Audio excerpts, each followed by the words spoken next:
오늘 하나님의 말씀은 잠시의 고난, 영원한 영광이라는 제목으로 함께 말씀 나누도록 하겠습니다. 하나님께서 그리스도인을 통해 불신자에게 복음을 증거하시는, 나타내시는 방법은 아주 특별합니다. 전도하는, 전하는 사람은 보이지 않고 그 안에서 역사하는 하나님만 보일 때 복음은 강력하게, 능력 있게 증거가 되는 것입니다. 도저히 반박할 수 없는 논리, 그리고 치밀한 설명으로 주님을 만나게 되는 경우를 여러분 보셨나요?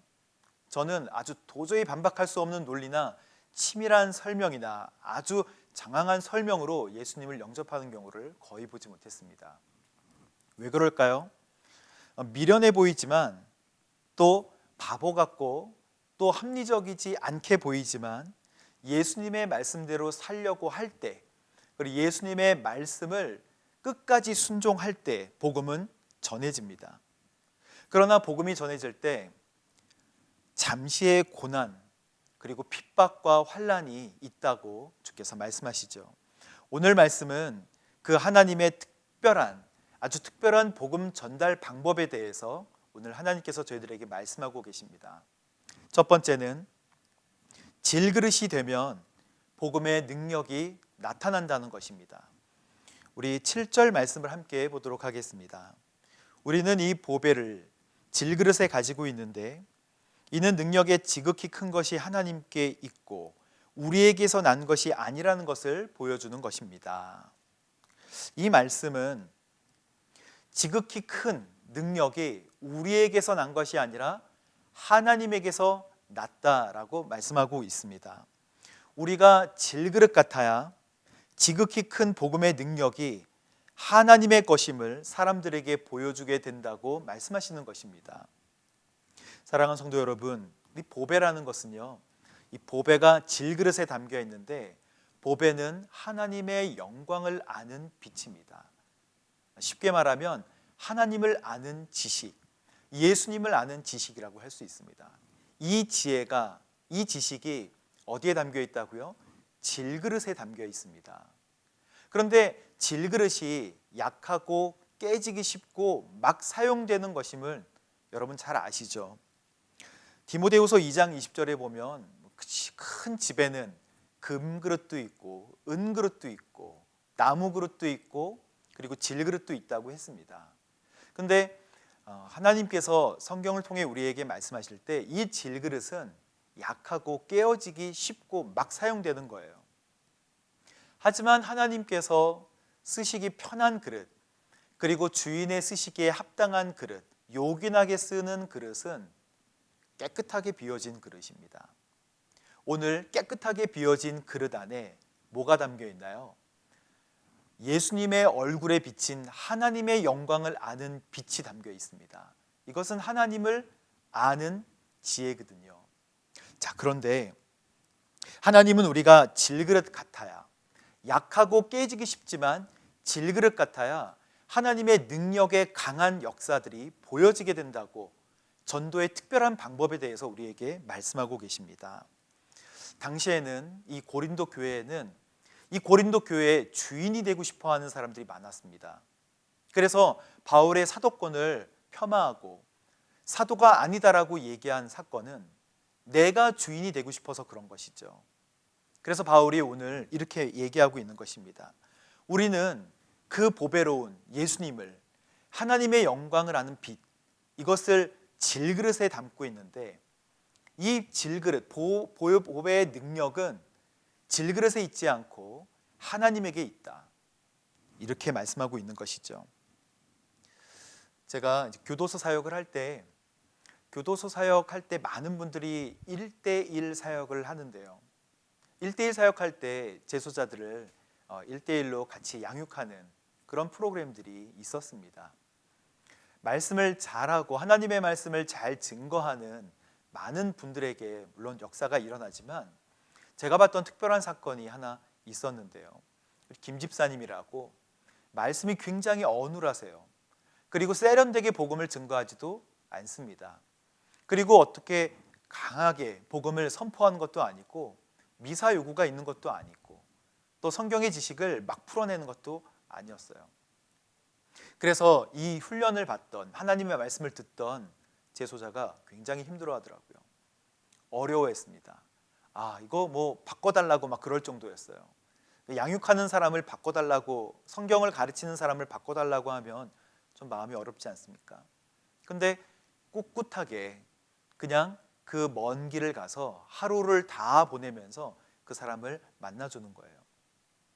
결국 1주, 2주, 3주 지났을 때 보통 1대2로 양육을 받는데, 이 한 사람이 면회를 갔을 때 이 불평불만이 많던 사람이 이 김 집사님 앞에서 눈물을 흘리면서 막 통에 자복하는 역사가 일어났습니다. 젊은 사람이니까 나이 드신 분이 하나님의 복음을 좀 어눌하게 전했는데 그게 이해가 안 되고 또 그 상황도 잘 수긍이 안 됐던 거예요. 하나님의 복음이 들어오지 않았는데요. 자, 그런데 이 사람의 마음이 활짝 열렸던 계기는 이 김 집사님이 그 먼 거리를 아침 새벽에 일어나서 여기까지 오셔서 저녁 늦게 가시는데 하루 종일 모두 다 하루를 할애하면서까지 매 주마다 꾸준히 만나러 오시는 거에 변화가 됐다는 것입니다. 그래서 고백합니다. 왜 나를 계속해서 만나러 오시나? 왜 나를 꾸준히 만나러 오시나? 그게 궁금했대요. 예수님의 사랑 아니겠습니까? 예수님의 사랑 아니겠습니까? 비록 말이 어눌하다 해도, 그리고 좀 모자라다 해도 하나님은 전도의 특별한 방법, 우리를 특별한 방법으로 사용하셔서, 질그릇으로 사용하셔서 질그릇이 좀 하찮게 보이고 깨지고 약하고 막 쓰여도 하나님의 복음의 빛이 약할 때 강하게 드러나는 거룩한 말씀, 우리가 경험할 수 있습니다. 집사님은 비록 2년 전에 소천하셨어요. 젊은 나이에 소천하셨지만 그 형제는 복음을 받아들이고 지금 신앙생활을 잘하고 있습니다. 사랑하는 성도 여러분, 하나님의 복음이 전파되기 위해서 질그릇이 되시기를 주저하지 마십시오. 깨끗하게 비워져서 복음을 담는 거룩한 그릇으로 쓰임받게 되기를 주님의 이름으로 축복합니다. 자, 우리가 연약한 질그릇으로 되어질 때, 우리가 복음을 담는, 예수님을 담는 연약한 질그릇이 될 때 맞이하게 되는 질그릇의 상태를 오늘 말씀은 설명하고 있습니다. 8절과 9절 말씀입니다. 우리 함께 보도록 하겠습니다. 그러므로 우리는 사방으로 환난을 당해도 절망하지 않고 답답한 일을 당해도 낙심하지 않습니다. 핍박을 당해도 버림받지 않고 넘어뜨림을 당해도 망하지 않습니다. 환난, 답답한 일, 핍박과 넘어뜨림은 바로 질그릇의 상태를 이야기합니다. 질그릇이 그렇다는 것이죠. 질그릇이 이러한 상태를 맞이한다는 거예요. 오늘 이 말씀은 내가 무엇을 하더라도 주께서 지켜주신다라고 우리가 많이 썼던 말씀이고 우리가 많이 마음속에 품었던 말씀입니다. 환난, 우겨싸임을 당해도 넘어지지 않고 반드시 하나님께서 구해 주신다. 하지만 그렇게 해석하지만 그런 말씀이 아닙니다. 다른 사람보다 자랑할 것이 많던 바울이 이제는 나의 보배가 되신 예수 그리스도를 위해서, 하나님의 영광을 위해서, 복음을 위해서 자기를 낮출 때 받게 되는 고난에 대해서 말씀하고 있는 것입니다. 나는 없어지고 예수로 사는 삶을 살아가기 시작하니까 환난과 핍박은 있는데, 그렇죠? 환난과 핍박은 있는데 이상하게도 복음의 능력, 복음은 능력 있게 전파된다는 거예요. 그리고 그런 상황에서도 절망도 낙심도 하지 않게 되는 상태를 경험하게 되더라는 것입니다. 그리스도인들에게 환난과 핍박, 답답한 일과 넘어뜨림이 안 온다고 얘기하시는 말씀이 아니에요. 오긴 옵니다. 그러나 예수로 사는, 나는 죽고 예수로 사는 삶을 산다면 우리는 정말 환난, 핍박, 그리고 답답한 넘어뜨림이 오게 되지만 절망하지 않고 또 낙심하지도 않고 버림받지도 않고 망하지도 않는다고 오늘 하나님께서 저희들에게 말씀하고 계십니다. 사랑하는 성도 여러분, 이런 환난과 핍박 그리고 넘어뜨림 이런 거 안 오면 좋겠는데 왜 오는 것일까요? 왜 이게 우리한테 올까요? 요한복음 15장 18절 말씀을 보면 예수님께서 우리에게 이렇게 말씀하십니다. 만일 세상이 너희를 미워하거든 너희보다 먼저 나를 미워했다는 것을 알라. 만일 너희가 세상 속에 속해 있다면 세상이 너희를 자기 것으로 여기고 어떻게 할 것이다? 사랑할 것이다. 그러나 너희는 세상에 속해 있지 않고 내가 세상에서 너희를 택했으므로 세상이 너희를 미워할 것이다. 사랑하는 성도 여러분, 예수님 선택하면 고난이 옵니다. 예수님을 진짜 선택하고 예수로 사는 삶을 살면 고난이 오는 것이죠. 만약에 우리가 난 주님을 믿는데도 고난이 오지 않는다. 다시 한번 우리의 믿음 생활을 점검해 봐야 될 것입니다. 우리는 지금 믿음의 경주를 하고 있습니다. 그리스도인의 삶은 세상 사람들과 근본적으로 가치관이 다릅니다. 우리는 하나님이 기준이죠. 세상은 사람이 기준이에요.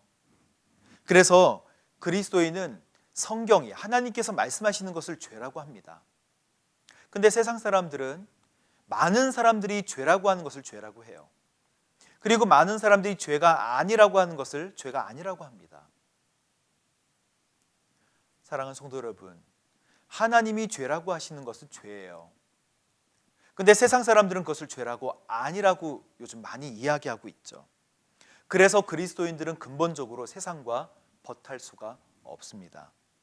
세상에 살지만 하늘의 법을 따라 사는 그리스도인들은 세상과 반드시 부딪힐 수밖에 없어요.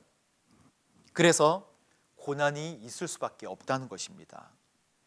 고린도 후서 11장에 바울이 자신을 자랑하는 모습이 잠깐 나오는데요. 내가 감히 자랑을 한다면 하면서 이야기를 합니다.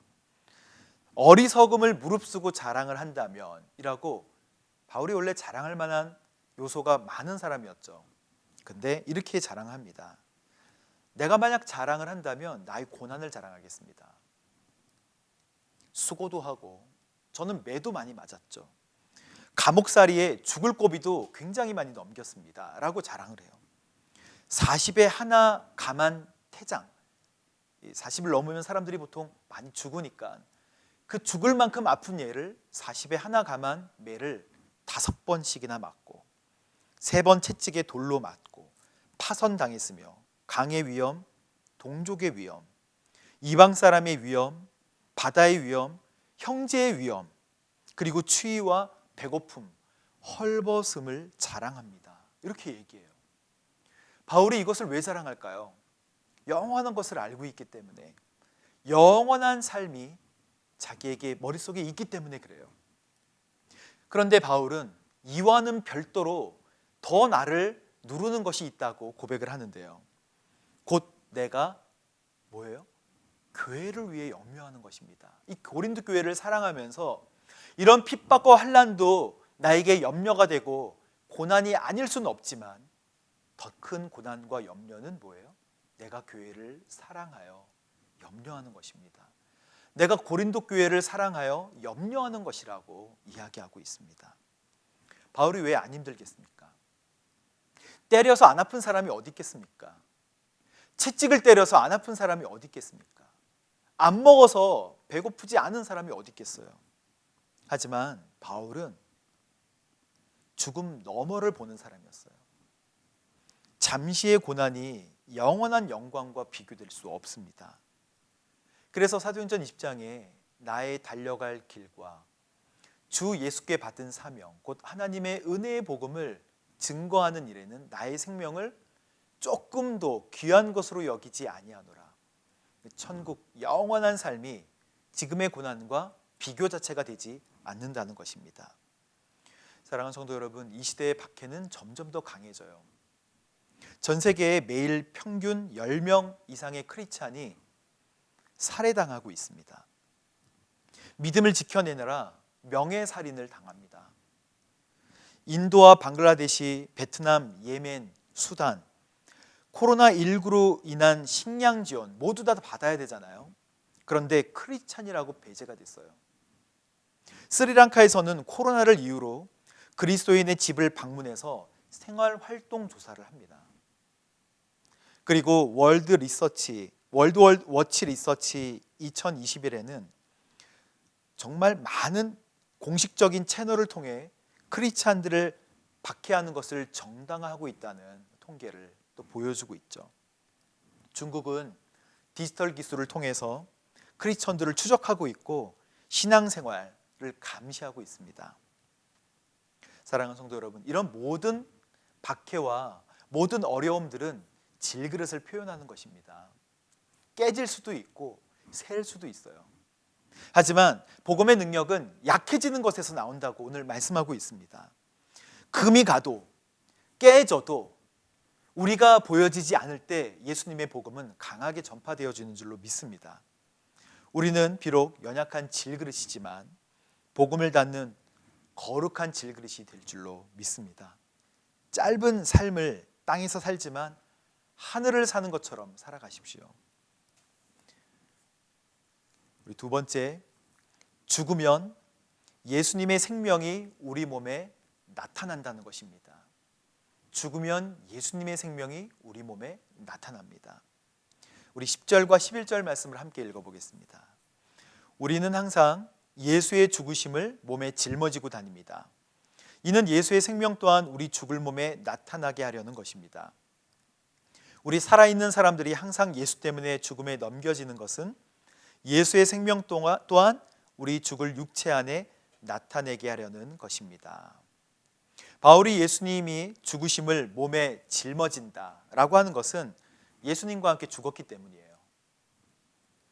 그리고 그 마음속에 예수님이 살아계시기 때문입니다. 예전에 우리 초대교회에 많은 목사님들이 계셨지만 김익두 목사님이라고 계세요. 한국 초대교회의 김익두 목사님은 유명한 깡패였습니다. 근데 술로 방탕한 삶을 살았던 그에게 어느 날 이제 사람들이 막 얘기합니다. 오늘은 김익두를 만나지 않도록 도와주세요 라고 막 성황당에서 빌 정도였어요. 근데 이 김익두에게 어느 날 서양 여자 선교사님, 소알렌 선교사님이 와서 예수 믿고 천당 갑시다 라고 이야기를 합니다. 복음을 증거한 것이죠. 전도지를 줬는데 김익두가 이제 목사 되기 전에 김익두가 이 전도지에 홀을 확 풀어가지고 구겨서 버립니다. 선교사님이 이제 이야기를 해요. 전도지로 코 풀면 코가 썩습니다. 뭐 이렇게 얘기를 했나 봐요. 이제 서양 선교사님이 우리 한국말로 전도지로 코 풀면 코가 썩습니다. 뭐 이렇게 얘기를 했겠죠. 김익두가 이 얘기를 집에 가서 이렇게 곰곰이 생각하다 잠이 들었는데 진짜 꿈에서 이 코가 썩는 꿈을 꿨나 봐요. 그래서 허겁지겁 달려와서 이 스왈렌 선교사님께 복음을 듣고 예수를 영접하게 됐습니다. 1901년에 김익두는 어머니와 부인과 함께 선교사님께 세례를 받습니다. 그리고 성경 공부를 통해서 동네방네 전도를 하기 시작해요. 한순간에 새 사람으로 바뀐 것이죠. 김익두가 복음을 전할 때마다 사람들이 믿지 않았어요. 저 서양 귀신이 씌었나 보다. 예수쟁이가 되긴 되었는데 우리는 안 믿는다. 김익두가 결심을 합니다. 안 되겠구나. 내가 동네방네 방을 붙여야겠다 해가지고 방을 써요. 뭐라고 쓰냐면 김익두 죽다 이렇게 광고판에 광고를 붙입니다. 사람들이 김익두가 죽었다는 소식을 듣고 막 박수를 치면서 그 망나니가 죽었구만. 이 폭력을 행하고 또 술 취하고 사람들을 못 살게 굴던 김익두가 죽었다는 소식은 희소식이었죠. 그런데 버젓이 시장에 나온 거예요. 시장에 등장하니까 사람들이 깜짝 놀랐습니다. 김익두 죽었다고 방에 붙였는데 김익두가 나오는 거예요. 김익두 때문에 힘들었던 어떤 사람이 그 구정물 같은 거를 준비했다가 진짜 예수쟁이인가 보자 하고 이 구정물을 김익두가 가는 곳에 확 부었다고 합니다. 이 구정물을 뒤집어 쓴 김익두가 한 말이 저에게 너무 인상 깊었어요. 예수는 내가 믿었는데 복은 내가 받았구나. 이렇게 얘기해. 예수는 내가 믿었는데 복은 네가 받았구나. 이렇게 얘기를 하는 거예요. 만약 김익두가 살았다면 당신은 죽었습니다. 자기의 옛 성품으로 보면 이런 일들은 당신 죽었다. 그러나 김익두는 예수와 함께 죽었다 아니겠습니까? 그리고 나는 예수와 함께 다시 살았다. 776회의 집회를 했고 28,000번의 설교를 했습니다. 그리고 그가 전한 하나님의 복음으로 인해서 200여 명의 사람들이 감동을 받아 목사로 또 헌신을 했습니다. 우리의 낮아짐을 통해서 복음의 빛을 밝히 본 사람들이 있다는 것이죠. 갈라디아서 2장 20절에 보면 내가 그리스도와 함께 십자가에 못 박혔나니 그런즉 이제는 내가 산 것이 아니요 오직 내 안에 누가 산다고요? 그리스도 예수께서 사시는 것이라. 이제 내가 그러면 사는 것은, 내가 육체 가운데 사는 것은 나를 사랑해 주시고 나를 위해서 십자가에 달리신 예수 그리스도를 위해 사는 것이라 라고 고백했던 이 바울의 고백과 같이 나는 죽고 예수로 사는 삶, 나는 죽고 예수로 사는 삶이 복음의 생명, 예수의 생명을 나타내는 삶이라는 것입니다. 무엇인가를 짊어진다는 거 있잖아요. 굉장히 불편한 것입니다. 우리가 맨몸으로 그냥 편하게 여행 가기를 원하지 무거운 짐을 계속 지고 다니기는 쉽지 않잖아요. 만약에 무거운 짐을 지고 있다는 것은 이 짐을 계속해서 의식한다는 거예요. 이 짐을 계속해서 의식하고 이 짐에 따라 모든 스케줄들이 바뀌고 모든 일정이 바뀌게 됩니다. 예수님을 지는 삶, 이거는 사람들이 보기에 불편한 삶이에요. 하지만 예수님은 언제나 이것을 의식하고 그리고 힘이 드는 삶, 살아야 된다고 말씀하고 계십니다. 그리스도인의 정상적인 삶이에요. 예수를 짊어지고 다니는 삶이 그리스도인의 정상적인 삶입니다. 그래서 환난과 답답한 일, 핍박과 넘어뜨려지는 우리의 모습이 예수님의 죽으심을 짊어지고 다니는 모습이라고 말씀하시고 이 모습이 정상이다라고 말씀하고 계십니다. 제가 어느 날 유튜브에 1,400만 회의 조회수를 넘는 어떤 한 강아지 이야기를 보게 됐어요.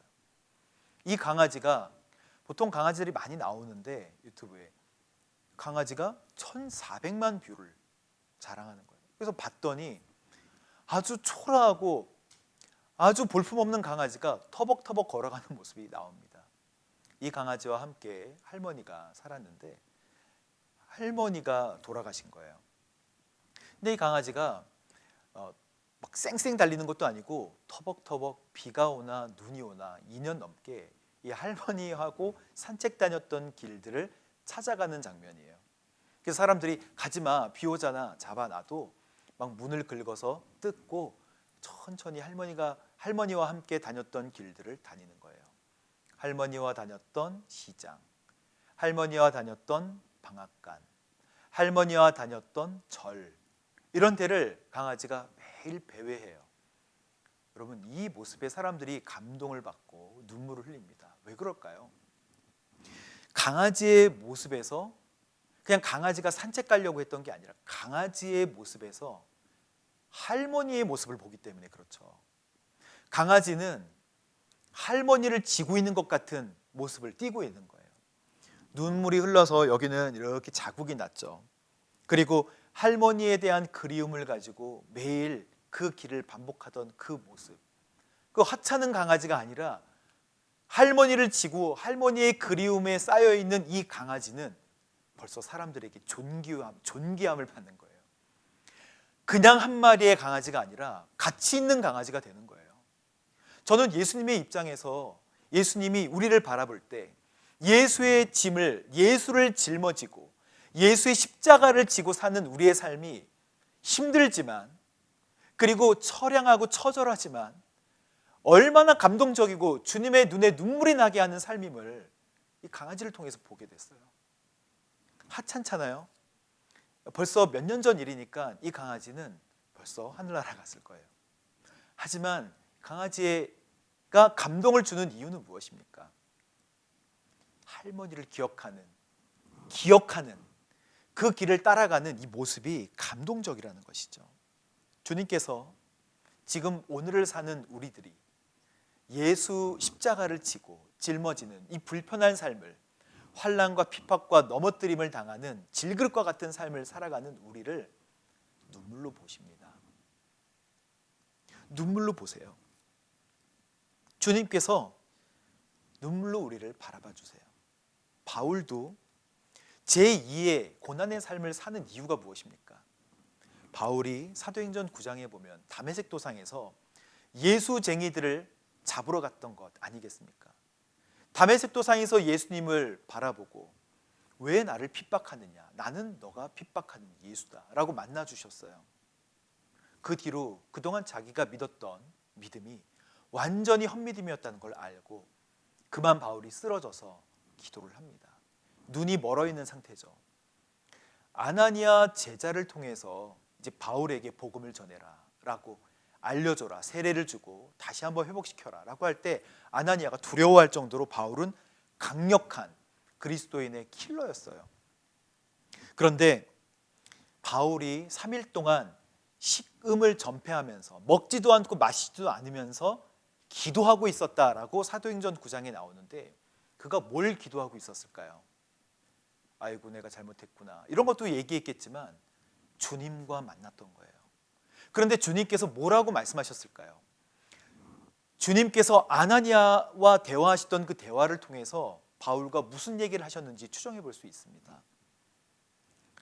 내가 내 이름을 위해 그가 얼마나 많은 고난을 당해야 될지 내가 그에게 보여줄 것이다. 이렇게 얘기해요. 아나니아한테. 내가 얼마나 많은 고난을 당해야 될지, 바울이 얼마나 많은 고난을 당해야 될지 내가 그에게 이제 보여줄 것이다. 바울은 그걸 봤던 거예요. 자기의 삶이 예수 믿고 이제 복 받고 이제 정말 샤방샤방한 삶을 사는 것이 아니라 얼마나 많은 고난이 기다리고 있을지, 얼마나 깨어지는 질그릇의 삶을 살아갈지에 대해서 주님께서 미리 보여주신 거예요. 바울은 그게 쓴 잔이었지만, 쓴 질그릇과 같은 것이었지만 영원한 삶이 있기 때문에 감당할 수 있었어요. 사랑하는 성도 여러분, 주님께서 우리를 짧게 살도록 만드신 거 아니잖아요. 영원히 살도록 만드셨습니다. 천국이든 지옥이든. 세 번째, 성도는 영원한 영광을 사모합니다. 우리 12절 말씀을 함께 보도록 하겠습니다. 그러므로 죽음은 우리 안에서 역사하고 생명은 여러분 안에서 역사합니다. 우리 17절과 18절 말씀을 보겠습니다. 우리가 잠시 당하는 가벼운 고난은 그것 모두를 능가하고도 남을 영원한 영광을 우리에게 이루어 줄 것입니다. 우리가 주목하는 것은 보이는 것들이 아니라 보이지 않는 것들입니다. 보이는 것들은 잠깐이지만 보이지 않는 것은 영원하기 때문입니다. 하나님께서 생명을 전하시는 방법은 독특하다 그랬잖아요. 환난, 답답한 핍박, 그리고 넘어짐으로 죽지만, 우리는 깨지지만 생명은 퍼져나간다는 것입니다. 요한복음 12장에서 예수님께서 이제 많은 사람들의 환호 속에 예루살렘 성으로 들어오실 때, 이때가 이제 마지막 유월절을 보내실 때죠. 그때 사람들이 종려나무 가지를 흔드는 바람에 영광을 받으셨습니다. 그러나 예수님께서는 제자들을 모아놓고 이렇게 진짜 말씀하세요. 인자가 영광을 받아야 할 때가 왔다. 이렇게 말씀하십니다. 무슨 영광입니까? 인자가 영광을 받아야 될 때가 왔다. 인자가 죽어야 될 때가 왔다. 이거예요. 이 영광은 죽음을 의미합니다. 그래서 요한복음 12장에 이렇게 말씀하세요. 내가 진실로 진실로 너희에게 말한다. 밀알 하나가 땅에 떨어져서 죽지 않으면 그대로 있지. 그러나 죽으면 많은 열매를 맺게 돼. 그러면서 자기 생명을 사랑하는 사람은 잃을 거야. 제자들에게 하신 말씀이죠. 이 세상에서 자기 생명을 미워하는 사람은 영원히 그 생명을 보존하게 돼. 누구든지 나를 섬기려면 나를 따라와야 돼. 내가 있는 곳에 나를 섬기는 사람도 함께 있을 거야.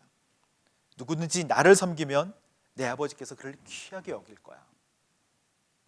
이 삶이 환난과 답답함과 핍박과 넘어짐을 당하는 삶 아니겠습니까? 하지만 고난은 잠깐이고요, 영원한 영광이 있다고 주께서 우리에게 말씀하고 계십니다.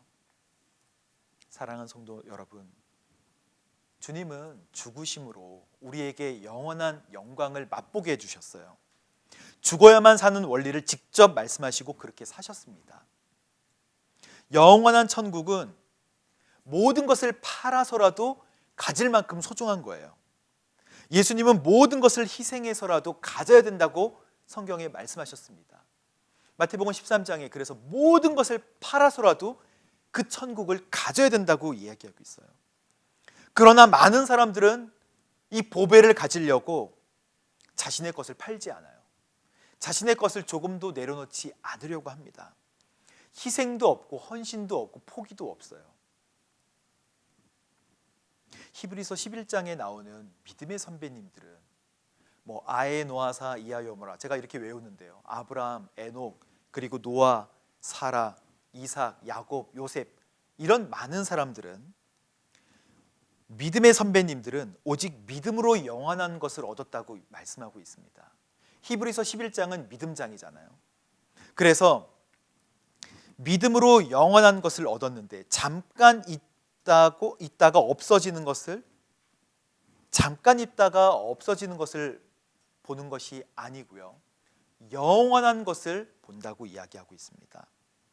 그래서 1절에 믿음은 바라는 것들의 실상이요 보지 못하는 것들의 증거다라고 말씀하고 있는 이유가 바로 이것입니다. 믿음의 사람들의 끝은 어떨까요? 히브리서 11장에 믿음의 16명의 사람에 대해서, 우리 믿음의 선배님들에 대해서 설명을 하고 있는데, 어떤 사람들은, 어떤 선배님들은 나라를 정복하기도 하고, 어떤 선배님들은 사자의 입을 막기도 했어요. 삼손 같은 선배님들이죠. 그리고 용맹한 사람들이 되고 칼날을 맞기도 하고, 그리고 어떤 선배님들은 돌을 맞았고, 어떤 선배님들은 톱질을 당했다고 기록되어 있습니다. 또 칼로 죽임을 당했다고도 이야기하고 있습니다. 고난과 학대를 받았어요. 왜 이런 고난, 왜 이런 학대를 받았을까요? 히브리서 11장 마지막 절에 이렇게 나와 있어요. 감동이 되고 전율이 되는 하나님의 말씀입니다. 바로 세상은 그들에게 가치가 없었기 때문입니다. 이렇게 되어 있습니다. 모두 믿음으로 증거를 받았지만 보지 못했어요. 여기 있는 믿음의 선배님들이 자기의 믿음으로 하나님께 순종하여 영원한 것을 사모하면서 살았지만, 그 당시에, 그때, 자기 때에 하나도 이루어지는 것을 보지 못했어요. 아브라함도 그렇게 많은 후손이 있을 줄 몰랐고, 그리고 믿음의 선배님들도 그 비참하게 죽어갔지만 그 뒤에 엄청난 영광이 있다는 것을 한 번도 보지 못하고 그냥 생을 마감했습니다. 하지만 모두가 어떻게 됐어요? 믿음으로 살았지만 증거를 받지 못했지만 지금 영원한 천국에 멋지게 안식하고 주를 찬양하고 있는 줄로 믿습니다. 그거죠. 사랑하는 성도 여러분, 우리가 지금 열심히 추구하고 지금 열심히 달려가고 있는 모든 소중한 가치들은 거의 다 죽음으로 다 사라집니다. 죽으면 끝나는 것들이 너무 많아요. 하지만 우리가 잠시 당하는 고난은 모든 것을 능가하고도 남을 영원한 영광을 우리에게 안겨주게 될 것입니다. 보이는 것에 삶을 집중하지 마시고 영원한 것에 삶을 집중하십시오. 말씀을 맺겠습니다. 질그릇이 되어서 예수님의 피 묻은 십자가를 전하십시오. 환난과 답답함과 핍박과 넘어짐으로 복음이 크게 강력하게 드러나게 되는 것을 기뻐하십시오. 그리고 우리의 죽음과 낮아짐으로 예수님의 생명이 전해지는, 그리고 영원한 영광을 보게 되는 저와 여러분이 되시기를 주님의 이름으로 축복합니다. 함께 기도하도록 하겠습니다. 하나님 아버지, 정말 질그릇이 되기를 원합니다. 우리는 깨어지고 부서지고 금이 갈 수 있지만 우리가 낮아짐으로 인해 예수님의 영광이 복음의 증거가, 그리고 생명력 있게 복음이 증거되는 것을 보게 하여 주옵소서. 하나님 아버지, 잠깐 있는 고난에 집중하지 않고 영원한 영광을 떠올리고 마음에 품고 보고 달려가는 믿음의 선배님들의 걸음을 살아가게 인도하여 주옵소서. 예수님의 이름으로 기도합니다. 아멘.